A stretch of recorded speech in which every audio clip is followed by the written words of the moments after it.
咁就其實喺2年前我嚟到三藩市嘅時候咧，咁我就認識咗好多原來三藩市有好多嘅權利㗎喎，好多權利係好多非公民啊、移民咧都。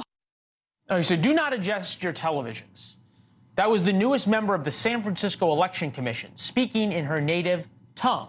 She is not a U.S. citizen yet. She is a Chinese citizen on the Election Commission in San Francisco, a commission which oversees local, state, and federal elections.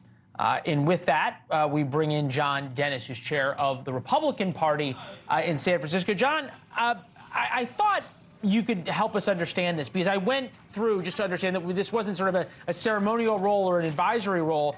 The San Francisco.gov website, the election commissions, we oversee all public elections in San Francisco. So are we to understand that San Francisco has appointed a national citizen of another country, one of our geopolitical enemies, to oversee elections there?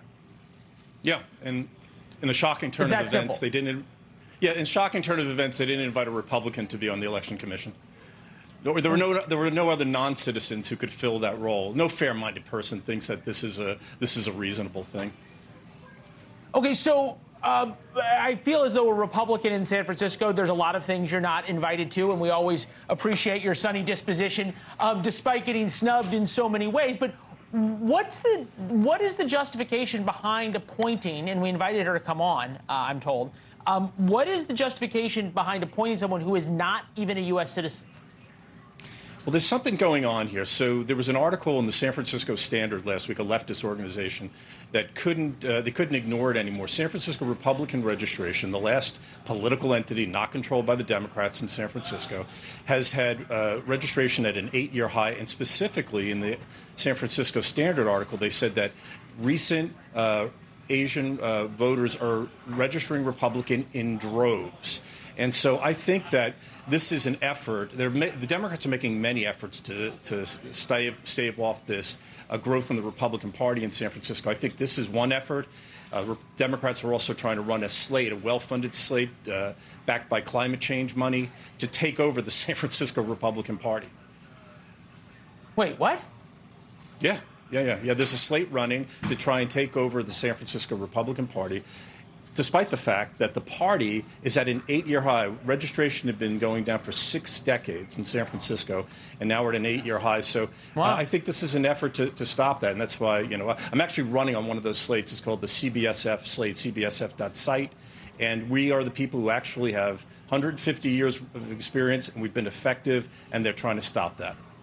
Huh. And how would Kelly Wong play into that? Well, what they're trying to do, we are doing particularly well with the Asian community. The Asian community has been under attack. The people attacking them are not Republicans. They've been, there's violence happening with them. And I think what they're trying to do is send someone who can reach out to that community. The article about it in her own interview, she specifically said that her job is to go out to the Asian community because she's multilingual.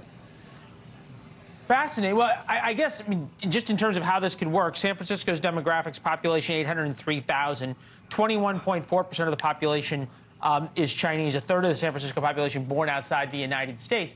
So in a weird way, could this backfire and help you out if she signs up a bunch of conservative Asians? I think the Democrats are just only opening their mouths to change feet.